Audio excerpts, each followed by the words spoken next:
আমরা জানি যে ডিস্ট বা কবজি এখানে বিভিন্ন কারণে ব্যথা হতে পারে। বিশেষ করে এই অসুখে ভুগে আমার মায়েরা, বোনেরা, মেয়েরা ব্যথা ওষুধ খাওয়াটাই একমাত্র সমাধান নয়, এটা আধুনিক চিকিৎসা আছে।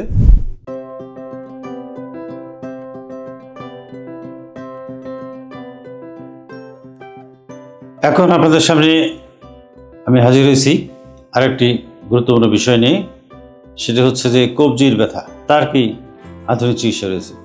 আমরা জানি যে ডিস্ট বা কবজি এখানে বিভিন্ন কারণে ব্যথা হতে পারে।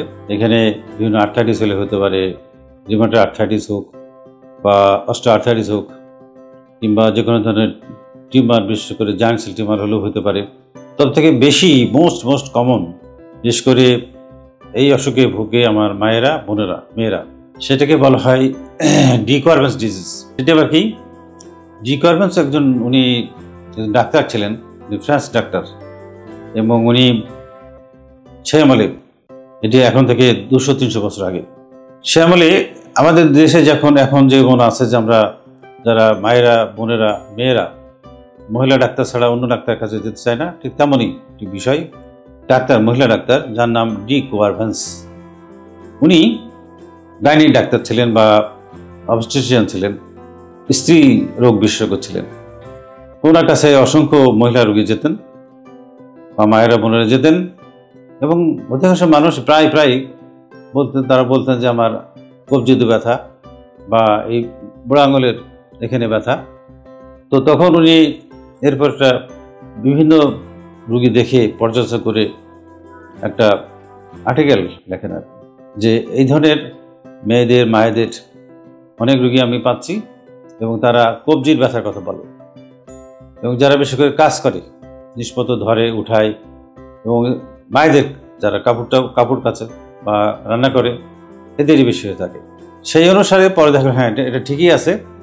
এটা হচ্ছে যে এখানে আমরা জানি যে কবজির এখানে এবং হাতে এখানে অসংখ্য লিগামেন্ট আছে, প্রায় 6 জোড়া।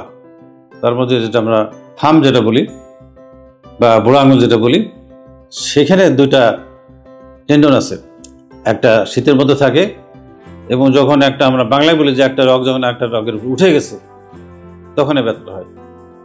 অর্থাৎ একটা রগের সাথে একটা রগের ঘর্ষণে, সংঘর্ষে এই জিনিসটা ব্যথাটা তৈরি হয়, এবং সে ব্যথাটা অনেক ব্যথা, ভীষণ ব্যথা, এবং সে হাত দিয়ে কাজ করতে পারে না আমার মায়েরা, বোনেরা। তখনই ডাক্তারের কাছে ছুটে আসে, এবং জেনে হোক বা ভুলক্রমে তারা বিভিন্ন ব্যথার ওষুধ খায়। কিন্তু এটাই সত্য কথা যে ব্যথা ওষুধ খাওয়াটাই একমাত্র সমাধান নয়, এটা আধুনিক চিকিৎসা আছে। আমরা বিভিন্ন ধরনের, হ্যাঁ ডেফিনেটলি কিছু রোগ বা অসুখ এক্সক্লুড করার জন্য আমরা এক্স রে করে থাকি, আল্ট্রাসোনোগ্রাফি করে থাকি, করার পরে আমরা দেখি অন্য কোনো অসুখ আছে কি নাই। তো আমরা নিশ্চিত হয়ে যায় ডেফিনেটলি এটা কবজির একটা অসুখ, যেটাকে আমরা বলি ডি কোয়ারভ্যান্স ডিজিজ। এবং এটা আমরা কি করি? ডেফিনেটলি কিছু ওষুধ দিই, তবে সবচেয়ে বেশি কার্যকরী ইঞ্জেকশন, এবং ইঞ্জেকশন দিলে এটা ভালো হয়ে যায়।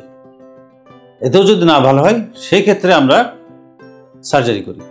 এখানেও মা বোনেরা, আমার মায়েরা ভয় পেয়ে থাকেন, তার গার্জেনরা ভয় পেয়ে থাকে যে হ্যাঁ আমরা ইঞ্জেকশন দেবো, হাতটা আমার নষ্ট হয়ে যাবে, কী হবে। আসলে তা না, এটাও অত্যন্ত কার্যকরী, এবারে কোনো সাইড এফেক্ট নাই।